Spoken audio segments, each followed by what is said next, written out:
Kurota asubira iwabo mu cyaro.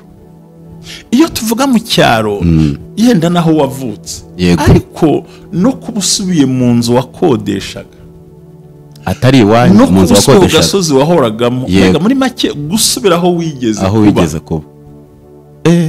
Ubwabyo byerekana ko ufite imbaraga za Karande zikurenya. Ba data badukoreye iki?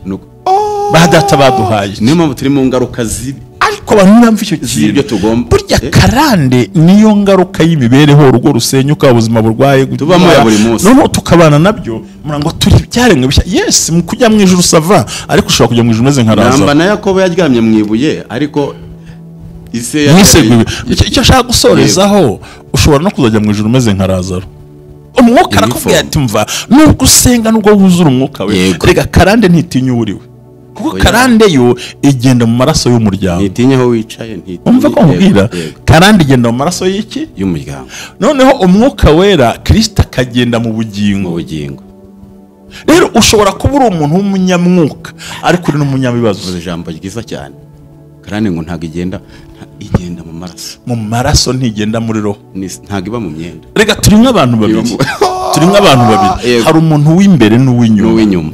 Sibyo? So Karande yataka uw'inyuma, kandi uw'inyuma yababaye n'uw'imbere nta mutekano agira, kuko roho nziza yagombye gutura mu biri mwiza. So Karande nirwo ruhererekana. Ibyo urabirose, wambaye imyenda ishaje, uryamye ku buriri bushaje, uganiriye n'abapfuye. It means nta kintu uri bugereho. Ari impamvu Imana yabwiye Aburahamu ngo va mu gihugu cya so na nyoko, Imana ishimwe, ujye mu gihugu nzakwereka.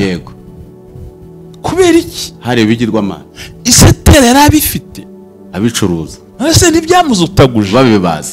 Ese ntibyamukozeho byinshi. Bivuze ngo yageze mu gihugu cy'isezerano, atamba ibitambo ahantu hane byikuraho, ahantu hane bimukura, kugira ngo abashe guhagarara imbere y'Imana. Wabwira umuntu ariko ni byiza gukora sacrifice, ngibyo ni biki ngo igitambo Yesu kirahari. Ariko mushumba, ibi bitambo yatanze bine si kugira ngo bimubohora. Nyine nibyo ngiye kugusobanurira. Amasengesho adasanzwe Umwenda Ministries, aho amavuta kandagira amateka, ubuzima bugahinduka nawe ugahindura abandi, bivuye ku itegeko ry'Imana n'ishurwa rikomeye. Ubwo abantu bagiye guhura n'ingorane zitandukanye ku isi yose, ndetse bikagora gutakaza akazi, gupfusha, ibyago, ingorane, ingaruka z'abadayimoni za Karande bivuye bigenda ku bantu. Imana yategetse amasengesho y'iminsi 7 yihuta, special prayers, kandi agomba kuba afite imbaraga zo gusenya no kuvana ibyo byose byagukurikiye, kuko ntabwo uzatambuka muri iyi misa wambaye neza, ari ufite tonto na tantine, ari ufite ababyeyi n'inshuti n'abandi bose, ari ufite amafaranga. Oya, hagiye gutambuka umuntu wasenze, warenze icyo yavuze, warenze icyo Imana yamubwiye, wa muntu uhagararanye n'Imana ikamuba bugufi. Ndagira ngo mubwire ikintu gikomeye, tuzasenga amasengesho y'iminsi 7 tugira ngo duhagarike imbaraga mbi, wowe uzayakora nta byago nta ngorane. Umwenda Ministries, amavuta kandagira amateka, ubuzima bugahinduka. Si idini, si n'itorero, ntabwo ryenda kuba ryo, ahubwo icyo dushaka ni uko mu itorero urimo uwejwe muri ryo kandi bikagenda neza. Amavuta agakandagira amateka, senya Karande, senya inkomoko z'icyaha, kubita hasi imbaraga z'abadayimoni, zishwiragize, zivane mu nzira, hagarara ku gicaniro kizima gituma uhindura amateka, kugira ngo uzabashe gutambuka, kuko ibiri imbere ntabwo byoroshye ku muntu uwo ari we wese. N'isi yose igabweho ibitero, si we wenyine gusa. Shalom. Nongeye kubasuhuza hani ku Umwenda Ministries, amavuta kandagira amateka, ubuzima bugahinduka. Njyewe ni Reverend Ntambabazi Jean Baptiste, ndi kumwe n'umukozi w'Imana Silas. Yego mushobo. Tuyishimire Silas. Tuyishimire Silas. Akaba umugabo w'umukozi w'Imana mwiza, umuhanuzi Imana yahaye impano ikomeye. Hanyuma twongera kubabwira ko umuvandimwe wacu Jerry ntiyabonetse, muri komeza kwihanga muze mu musure nkuko nabwiye za nimero na nazivuze.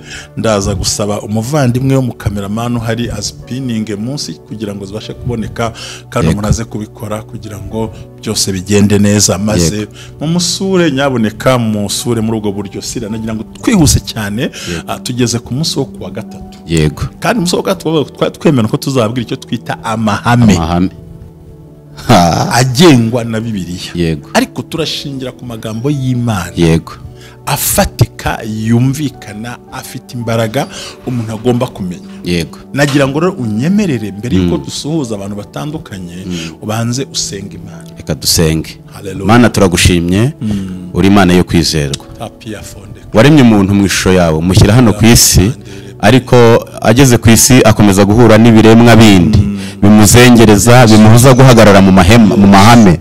Ndagira ngo muri aya mahame kugira ngo utwuzuze imbaraga n'ubutsinzi no kumenya no gushishoza no kumva kugira ngo tuyamenye tunayagenderemo. Kandi tuyagenderamo turasoza inshingano z'ibyo tugomba gukora, turanabimenya tubikore neza. Muri aka kanya rero abakurikirana ubumwe bw'abera twese utugirire neza, twebwe uko turaha uduhe kuvuga ibyo abantu bose bumva, mushumba mukoreshe, unkoreshe, ukamera, twese tugirire neza n'ababuzumva bose bagire neza. Ndasabye nkwinyiza ngo twese tubone ukuboko kwawe kwiza, twumve ijambo ryawe ry'ukuri risobanura ukuri, rimenyesha ukuri, tugendere mu kuri, bitume duhagarara mu mahame. Mu izina ryawe Yesu Kristo udufashe twese, mu izina rya Yesu, amen. Amen. Imana iguhe umugisha mukozi w'Imana. Sirasi, ndibwira ko abadukurikiye kumwe bw'abera dukomeje cya gikorwa cyo kwita kubabaye, seeds of joy, vuza abantu, fasha abantu, ushaka wadutuma cyangwa tukaguhuza n'ukeneye gufasha uko wabishaka kose, ariko nibura gira icyo ukora kugira ngo Imana ikunezerwe. Rero ubumwe bw'abera ministries ntabwo ari idini, si itorero, ntigenda kuba ryo, nta n'impamvu yabyo. Icyo dushaka nuko buri muntu wese ahuri yego ahuri kumenya wejejwe. Arabambaje ngo busengo ngo abasilamu baje gute muntu tusanga abanyandiki ibintu byinshi, ariko ndamubwira ngo sinjya njya mu myizerere y'abandi, ariko judge ni na ngombwa. Oya, ntabwo ibyo bindera jewe, sindi umucamanza. Ni buse Yezu yavuze ijambo rikomeye ngo twirwa dutokora abandi agatotsi, ukatwe mu jisho harimo umugogo harimo umugogo ukomeye. Ibwo ndiragira ngo nkukosore nkubwire ngo nta dini ryiza riba mu isi ribaho. Mushumba tubwiye ngo iki? Nta dini ryiza riba mu isi ribaho, kuko nta nirizajyana abantu mu isi. Kandi bamwe bavuga ngo iri nk'iniyo ryacu ryiza. None se hari inkumi yigaya? Nese ubundi sira idini ni iki? Idini ni ihuriro ry'abakristo n'abapagani. Ni ihuriro ry'abasazi n'abazima. Ni ihuriro ry'indaya n'abasenga. Idini ni uruhuriro rusange ryaho ngaho. Icyakora mu idini harimo itorero rya Kristo. Mushumba n'umuvuzi ibintu bikomeye, vuga ngo ni ihuriro ry'abasazi n'abasenga n'abazima n'abazima. Shaka kugira ngo navuze ngo idini ni nko kwa muganga. Okay. Hari nk'abarwaza, ndabyumvise, harimo n'abarwayi, hari nk'abaheze mu bitaro, hari n'abo muganga yasezereye, harimo n'inzererezi, harimo n'abazapfa, harimo n'inzererezi zizenguruka mu bitaro. So rero idini ni ikigo kirimo abasazi, yego, abazima, yego, abasenga, yego, abadasenga, yego, abakijijwe n'abadakijijwe, abateranya, abarozi, mbega n'uruhurirane kandi rwose rwinitswe mu mazi cyangwa barasenga. Ariko hagati muri bo harimo itorero ritagaragara rya Kristo. Imana ishimwe, Imana ihimbazwe. Aho ndabyumvise none. Ntabwo Imana izango itorero ryandi ryanyu, oya, gusa itorero ni ryiza kuri idini rya kuri bamo, kuko uri bamo bituma hari ibikorwa ukora. Yego. Uranyumvise neza? Ndabyumvise. Aho hasobanukiwe. Rero kugira ngo twinjire muri kino gikorwa, mabarire bankurikire. Tugiye kwiga ku bintu by'ubwenge. Yego. Ariko umunsi ngiye kwivugira kuri Karande ifite imbaraga nyinshi. Umuntu urota asubira iwabo mu cyaro. Iyo tuvuga mu cyaro, yenda naho wavutse, ariko no kubusubiye mu nzu wakodeshaga, atari iwanyu mu nzu wakodeshaga, no gasozi wahoragamo, muri make gusubira aho wigeze kuba. Ubwabyo byerekana ko ufite imbaraga za Karande zikuri inyuma, zigusubiza inyuma. Kurota usubira mu ishuri, yego, ibuka tuvuge nk'urugero nk'ubu, yego, tuvuge Iwanyu, ubundi iyo tuganiriza abantu tuye tubabwiza uko tugahisha amateka yacu. Njya ntabwo nyahisha kuko nacyo bintu nk'aho uyu yahisha, burya nawe afite ikibazo. Yewe ntabwo namucira urubanza nabwo. Hari n'abafite amateka batuzuye cyangwa bashaka no kwishushanya, yego, ngo bigira batari burya mbona mu gihe cyacu cya kera. Njya nibuka kera kubera kuntu mu Rwanda hari ihoterwa, yego,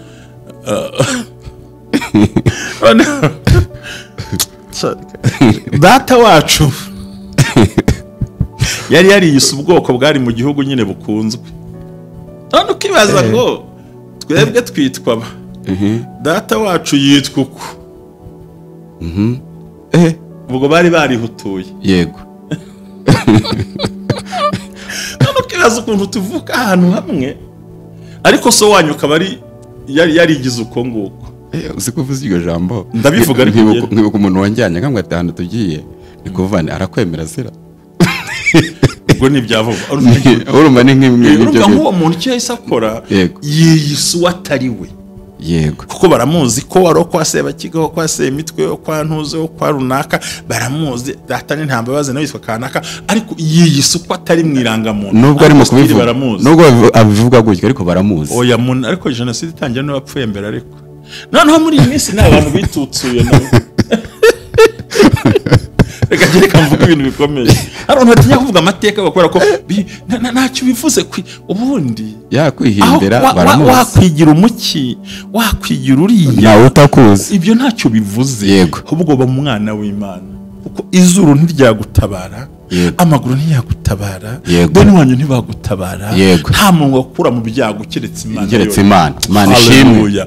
Kandi uriwe ntacyo bitwaye. Yego, igishima ariko kuremera ukeneye. Uvuze ijambo rikomeye. Ariko gukura muri Masango ukavukira nko muri Amerika. Kuki wavukiye muri Masango? Ni Imana yashimye. Kuri mama wawe uriye. Yego. Kuri papa wawe uriye. Yego. Ukaza witwa Tuyishimiye. Yego. Ari we kana. Ukabyara umwana wawe wa mbere yitwa Remi. Uko twitwa papa Remi. Yego. Ariko kera bari bazi kuri imbwa utazanabyara. Imbwa gusa. No, ariko burida n'umurizo. Uburidadi. Ibyo ni ibintu bikomeye. Izo ni imbaraga zikomeye. Imana yacu ihera ku uriwe ikarema icyo yakugeneye. Nibwo bwa bwenge umuntu ataye ubwenge ntamenya havuye. Urumva neza? Yego. Gimvuka ibutare ntabwo nyampahisha.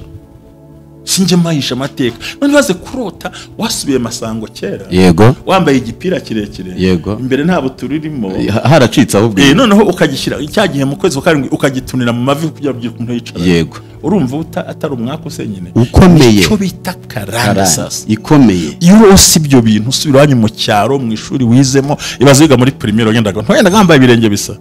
None baze gusura muri rya shuri muri ya uniforme, umwuka arakubwiye ngo nubwo uri musenga, nubwo uri mukizwa, nubwo uri mutuza, ariko hari ibyo wanyu bikwirukaho bihari kandi bifite imbaraga, biragatsindwa kugenda iwanyu mu cyaro warangiza ukanahinga. Aho nabarozi ngo hari nabo bajyana guca ugahinga kandi ugahinga kandi ari mu itongo nta mwana nahagurishije, ariko umwuka yakubwiye warangiza ngo nibya abandi by'abakingo by'abake bateka mutwe, ni we muteka mutwe ntugaze gutukana hano. Ahubwo byamubanye byinshi bimubuza ubwenge bwo kugira ngo atekereze icyo agomba gukora. Kandi kanukwiye kumenya. Yego. Byamubwira Jeriyo turi kumwe kirangiye. Yego. Nkamubwira ntubundi nta musazi wemera ko yasaze. Ubundi uruzi umusazi yabyemeye aba yakize. Arahano twagiye tuhasanga umusazi twe turi mu modoka. Umusazi araza aravuga ati ngewe Imana yambujije kuvuga amagambo menshi. Kandi yavuze isaha yose. Yavuze isaha yose. Imana yambujije kuvuga amagambo, bavuga Yesu. Imana yambujije kuvuga amagambo menshi, yambujije kunywa inzoga, yambujije kugira gute. Ariko tugomba avuze menshi, tukamubwira ati se kuvuze menshi. Tiyo Imana imbabarire. Urumva rero icyo ni ikintu nashaka kubabwira. None unja muntu urota yambaye imyenda ya kera. Urumva umwuka arakubwira ati mva nubwo usenga nubwo wuzura umwuka we, rega karande ntitinya uriwe, kuko karande yo igenda mu maraso y'umuryango. Ntitinya aho wicaye, ntitinya. Umva ko nkubwira karande igenda mu maraso y'iki? Y'umuryango. Noneho umwuka wera Kristo akagenda mu bugingo. Rero ushobora kuba uri umuntu w'umunyamwuka ariko uri n'umunyabibazo. Ijambo ryiza cyane. Karande ngo ntago igenda mu maraso. Mu maraso ntigenda muri roho. Ntago iba mu myenda. Rega turi nk'abantu babiri. Hari umuntu w'imbere n'uw'inyuma. Sibyo? So karande yataka uw'inyuma, kandi uw'inyuma yababaye n'uw'imbere nta mutekano agira, kuko roho nziza yagombye gutura mu mubiri mwiza. So karande nirwo ruhererekana. Ibyo urabirose wambaye imyenda ishaje, uryamye ku buriri bushaje, uganiriye n'abapfuye. It means nta kintu uri bugereho. Ari impamvu Imana yabwiye Aburahamu ngo va mu gihugu cya so na nyoko, Imana ishimwe, ujye mu gihugu nzakwereka. Yego. kubera iki hari ibigirwamana isetera yari abifite abicuruza ese ntibyamuzutaguje babibaza ese ntibyamukozeho byinshi bivuze ngo Yego. yageze mu gihugu cy'isezerano atamba ibitambo ahantu hane byikuraho ahantu hane bimukura kugira ngo abashe guhagarara imbere y'Imana wabwira umuntu ariko ni byiza gukora sacrifice ngibyo ni biki ngo ariko mushumba ibi bitambo yatanze bine si kugira ngo bimubohora nyine nibyo ngiye kugusobanurira yego bati ni ibihe bitambo bine ubundi yatambye byinshi ariko bavuga ibintu bitambo bine yego nibyo dukeneye ko cyambere yagitambye nenda ntabwo ndi buze kujya mu reka ture muri Bibiliya abantu baze kubyumva dusome amagambo yaho bakora byiza ko abantu babyumva yahagurukijwe n'Imana yego ariko wemera ko isezerano ryamufashe imyaka 25 yose kandi ari Imana yagize gute yamuhagurukije kubera ko yahagurukanye na Loti kandi Loti ni umugome kandi aca no mu Egiputa Loti ararengana hari Loti utakwikura gusa umugore yabaye Loti wa mugenza gute umugore yabaye Loti umugabo yabaye Loti ni urugamba rukomeye gashiti yanjye hari urugamba umuntu atapfa kwikuraho hari ibintu bitanu ngiye kuvugira hakuru ibyo nibyo ruteze amatwi natwe ngiye kuvuga ibintu bitanu yego yo Gira habajya yari kubifashamo neza ariko nzayimusubiramo umunsi yaje yakize ikintu ushatse kuvuga hari ibintu utazigera ndakubujije nawe twicaranya neza amatwi uzigera ubabazwa n'umuntu uzagukora ibintu ngiye kuvuga yego umuntu nakuvuga nabikura ko nta mafaranga ufite ntuzabare kuko amafaranga yitera amababa ejo ashobora kwimukira iwanjye Imana ishimwe icya kabiri ntuzabazwe n'umuntu uvuga usebye undi ngo urugo rwaramunaniye ajye menya ko Satani itera urugo n'umwe nawe ejo byamuhindukirana ndabyumvise icya gatatu nta muntu uzagusuzugura ko utabyaye yego kuko itanga urubyaro nawe yarumwima cyangwa bakamupfira imbere mu maso ndabyumvise icya kane ntihagire umuntu n'umwe uzagusebya ngo akunaniye ngo nuko wafunzwe yego iriya nzu ni ya bose nshobora kwimukira mu gitendo ni ya bose icya gatanu ngiye kubwira gikomeye umuntu naguseka ko wapfushije ntuzarakare kuko wavutse arapfa ngibyo ibintu ngibyo ibintu bitanu umuntu naguseka uzajya umwihorera wigenda nta wabicika kuko amafaranga mu gitondo aritera amababa yego akansanga agasanga runaka akagenda uzi ukuntu agira amaguru uzi ukuntu agira amababa arihuta hanyuma se bivuga ngo bavuga ngo ubutunzi bwitera amababa ukagenda ibyo bitanu ndabikubwiye mu buzima ntuzarakare nyir'inzu nakubwira ngo sohokera mu nzu mvire mu nzu ntuzarakare kuko mu gitondo nawe uzayubaka ava mu ndanyina nta tafari yaje yikorera n'uwambutse ava mu cyaro za muri Kigali nta kinonko yazanye ntacyo yamuhaye nanjye yampa Imana ishimwe kandi ushobora kuba yarabivanye n'ahantu habi byo kumbwira ngo ntaho kubaka ari ugushaka izampa etaje erega Imana iguhinze ijyanye n'igihe ugezemo aho haleluya Ubwenge ntugatume basuzugura Imana yawe ngo genda arakaye ibyo bintu bitanu ntishobora kundakaza ngiye ntegereje je niho uzabimbaza neza we ntacyo wabimbaza bavandimwe nshuti z'Imana mudukurikiye kumwabwabera je nagira Imana akaboneka mu cyumweru gitaha iri jambo ibintu tuzabigaruka mu bintu bitanu oya nanjye ndabyumvise n'iby'imbaraga kandi icyo namaze kumenya cyo amababa y'amafaranga abari hafi oya byitera amababa abari hafi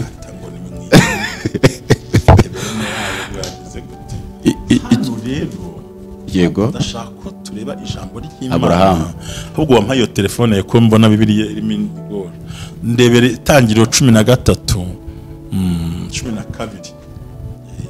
maze somera abantu ijambo wumve kugira ngo arandure Karande kugira ngo agire intakemura nakubwiye ngo nakoze cyane Imana iguhe umugisha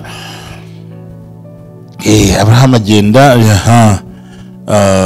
harane muvango urebye ku murongo wa 4 ngo Abraham aragenda nkuko Uwiteka yamutegetse Loti ajyana nawe ubwo yavaga i Harani Abraham yaramaze imyaka 75 avutse Abraham ajyana Sarayi n'ubutunzi bwe bwose bari batunze n'abantu baronkeye i Harani bavanwayo no kujya mu gihugu cy'Ikanani Kanani ubwayo niho basohoreye Abraham anyura muri icyo gihugu agera hitwa Shekemu ahari igiti cyitwa umweroni cya More muri icyo gihugu cy'umunyakanani yari muri icyo gihugu. Uwiteka abonekera Aburahamu aramubwira ati urubyaro rwawe nzaruha iki gihugu, yubaka igicaniro Uwiteka ko yamubonekeye. Imana ishimwe. Cyo si igitambo cya mbere? Yego, yubaka igicaniro. Umuhanga yego ntavuga ngo Imana nibikora nzatanga ituro. Oya, umuhanga ahubwo ahita yubaka igicaniro n'igitambo kuko Imana yavuganye nawe. Nk'iri jambo ryamugeraho niko Gideon yavuze ngo niba uvuze ko ndi umunyembaraga ukavuga ko mfite imbaraga uretse kugenda ugumya byonyine kuvuga ngo jewe nzanesha Midiyani nkunesha umuntu uretse gato ngo Imana ikanze nta ishekeye mu cyambere gitanze. Avayo ajya ku musozi w'iruhande rw'Iburasirazuba rw'i Beteli. Yego, naha kabiri i Beteli uyu munsi aho zitwa Buzi, umusozi w'ubuhombero. Ajya i Beteli iruhande rw'uburengerazuba, ni ayiri iruhande rw'Iburasirazuba, yubaka igicaniro cy'Uwiteka, yamba zina ry'Uwiteka.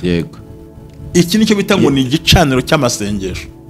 Aho i Beteli niho umuhungu we umwuzukuru we Yakobo hashize imyaka 80 yageze ngo arahirirwa araharara. Yarahunze mwene se witwa Esawu, agera muri iri shyamba nta kintu afite usibye amavuta yonyine gusa. Noneho ngo araharara ariko aranahirirwa adafite iyo yerekera, ngo ku mugoroba yisegura ibuye. Kumbe yiseguye ibuye muri ya mabuye yari yicayemo harimo iryubatse igicaniro cya sekuru. Ese we sokuru yagusigiye iki?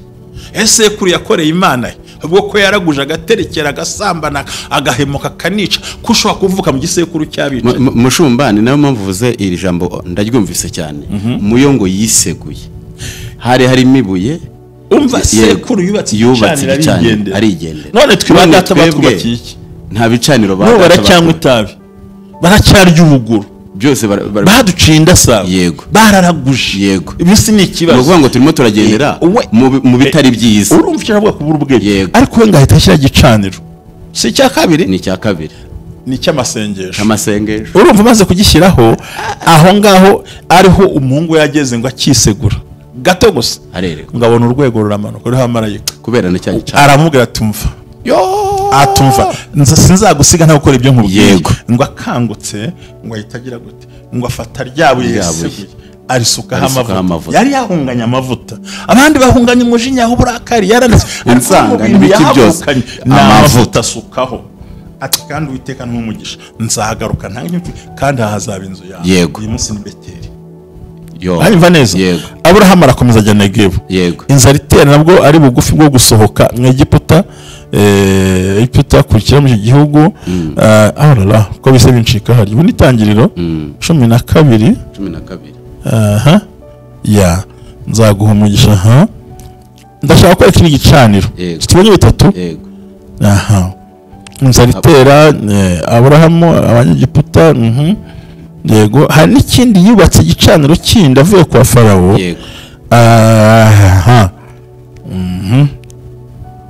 Uwiteka abonekera sana nicyo cyatumaga Farawo. Umva hano hose birangenane kuyitambika. Ese no kwikora yawe mama.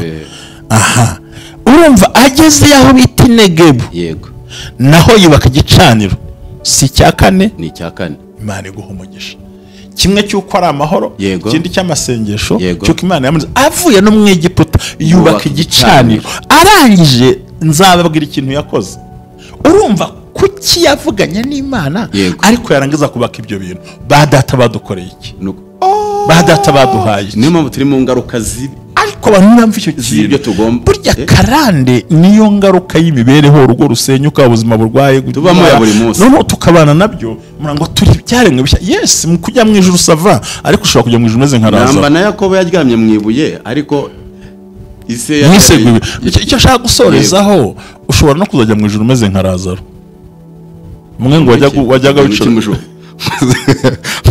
iyo jambo si umugani Yesu nvanga arabisobanuye ngo hariho umutunzi Lazaro. Hari umutunzi n'umuntu urwaye witwa Lazaro w'umukene wajyaga yifuza guhazwa n'utuvungukira tw'ibyave ku meza ngo bakamwe bakamuha twaguye hasi ngo ariko apfaye mu tuza cya Aburahamu n'umukene warapfa. Urumva rero hari umuntu baho ubundi wikwemera ko karandi kurandarandaho kubita kubita rimbura senya rwose umva amahame y'isa principle uko umuntu asohoka mu kibazo senga Imana mu izina rya Mwami turagushimiye aya mahame duho kuyagenderamo mu izina rya Yesu uri Imana ikomeye uri Imana yo kwizerwa turagushimiye hari imbaraga zirwanya abantu izi karande zisubiza abantu mu ngo zisubiza aho bavuye zisubiza aho bacuruye bavuye bakubari barageze kure turazisenye mu izina rya Yesu Kristo imbaraga z'Imana uburinzi bw'Imana igitinyiro cy'Imana gukora kw'Imana kunesha kw'Imana ishoboye byose iyaremye ijuru n'isi irategetse duhagaze muri ubu butwari turasenye imigambi mibi turakubita hazi turigizayo buri muntu wese ibyo arwana nazo agenda abona agenda areba agenda yitegereza mu izina rya teniwa shandamo nevoza boneta imbaraga z'Imana ziboneke ku muntu wese dukurikira imbaraga z'Imana zimuboneke umubohore aho yabohewe umutaburura aho bamutabye umukure mu nzira umukure mu zobo ukure mu bintu byose bibi bituma arota ibintu bibi aho abona aho agenda iterambere ibintu byose byaranze niyo yateye imbere ari murwanya ariko turagushimiye uri Imana yacu uri Imana ishoboye uduhe kumenya icyo tukwiye gukora mu gihe nk'iki urakoze kugiye gukomeza kubana natwe mu izina rya Yesu Kristo amen. Ni ukuvuga ngo tutarasoza cyane muzirikane ko igitambo cya kane ni icyo yatanze ku musozi witwa ngo iki kuwiteka kizabonwa ni igihe yari agiye gutamba umuhungu w'Isaka cyo bita igicaniro cyo kwiteganyiriza ni ukuvuga ngo cyo kwiteganyiriza ubundi yabyita ngo ni imbuto itabora tunabikomeza mu kiganiro cy'ubutaha dusenga Imana ibahe umugisha shalom amen.